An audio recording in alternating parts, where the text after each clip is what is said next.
Hi everyone, my name is Scott Ian Mcfarland, and I'm calling my line adventure Scott Ian Mcfarland Knitwear.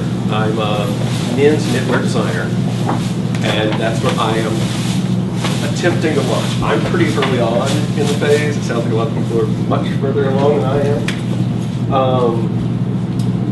I create a very high-end men's knitwear, which San Francisco is a great city for knitwear because it is always the right weather for knitwear.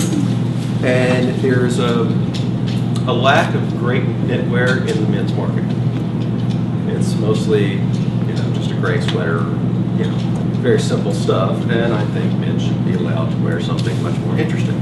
I'm also moving into women's wear. I did not bring any women's wear tonight. I wasn't sure what I was going to get into, but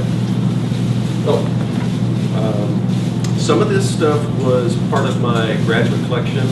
I have an MFA from the Academy of Art University, and it was shown on in New York Fashion Week a few years ago. Then some of the stuff in here is very new. I am, at the moment, working out of my apartment, which means my studio has become a complete disaster. But hey, you gotta do what you gotta do. Then let's see. I also do big chunky hand knit things, which this is very new. I finished a pocket bag last night. Everything I have, I am doing myself right now, which is becoming exhausting. And, that's the biggest thing I'm hunting for, is a way to have my stuff produced and then move it towards the boutique, because I'm kind of having the problem of what comes first, chicken or the egg kind of thing, of how do I produce enough to get it out there, but as I produce, I at some point money needs to start coming in to fund the production, and it goes back and forth, and doing it myself with a day job is a bit of a nightmare.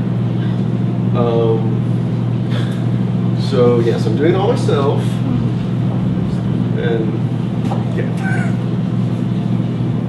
Here's another one that's fairly new. Actually ran this off the machine a few weekends ago. It is, most of my stuff is all fully fashioned, so it's another problem with knitwear, but it's a great thing with knitwear, is it can become very time consuming to create, which drives your price point up. Like most of these things, nothing was here, it was produced in one day. Like each garment takes forever. Now, once I can find a factory that's going to work with me, a lot of the stuff can be produced much quicker, because if they're doing production, they can, turn out like 10 of these in a day, and so on and so forth, and even more. The hand knit stuff will always be a bit of a problem, but that makes it more special, because my goal is to always keep my stuff more unique. I come from a fine art background, and I would like my collection and designs to be like art, in that I don't want to, when the consumer buys it, I want them to know they're buying a piece of wearable art, not something that will be everywhere. So, I've even made knitted pants, which are fun.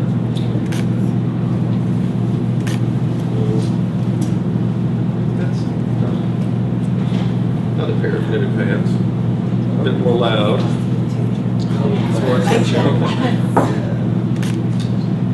You're real comfortable to lounge around the house. So what about something new? What kind of a price point would you have on something? About $400.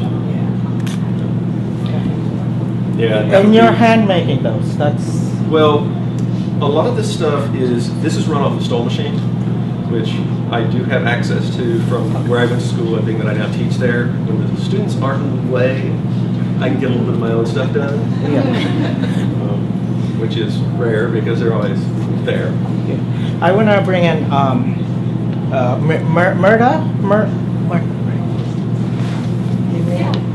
Mariah, sorry, to the conversation, because you're also a knitwear designer, right? Because you were a designer. Where do you make yours? I have my own knitting equipment. You have your knitting equipment. As far as Inspirare is involved, is that something that we maybe eventually that's something that we could look at as far as production? Eventually, but it's not something that we're looking at right now because it's such a specialty. Mhm. We don't know, like, we don't have any contacts at factories that would be able to do that kind of. There are some in Los Angeles. Oh, okay. So There's a lot of stuff. But there's definitely the possibility for it. It's just as we launch, it's probably not something we can focus on straight away. So I think you said there's one in LA. There's many in LA.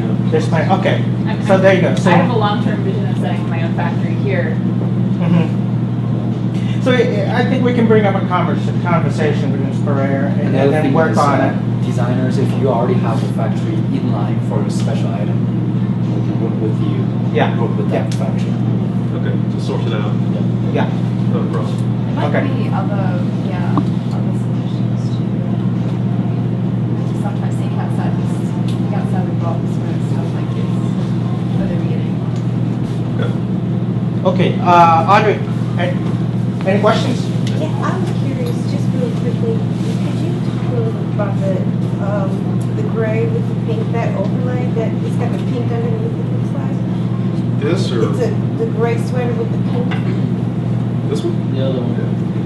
The really light colors. Is that like Oh. some type of overlay? Is the pink No, underneath? it's a knitting technique. It's called plating, Uh-huh. and it's a double bed fabric. So it's knitted on 2 beds, and it transfers back and forth. And I just got way too technical. You're seeing the back side of the stitch, and this is the front side of the stitch that you would normally see, and it makes more of a 3D pattern, and it has a texture. You want to feel it? Yeah. If you were weaving, that's considered double cloth. Do what? If that was weaving, woven, that's considered double cloth. So I think that's the same technique, right? Well, it's not really. Well, woven, the weave is, Right, you is that know. two pieces of, technically two pieces Well, of knit? it's reversible, but it's not. Too expensive? It's not. Like I think what you're saying is like, you know, there is a backside that's like different. It's not like it's both sides are the same. Oh You my could gosh, do that's something definitely- like that, but that would be expensive. Right. So- Oh, that's great. Awesome. Scott is showing his collection on June 16th at our, where in the committee, I was talking about this SF Design Week is launched, or this is the first time that they're incorporating fashion. So if you have to be a member, because I sent out a lot of emails, so, and I'm working on 3 different events, so I'll send out emails to you guys. So if you could maybe, Scott, what is your website?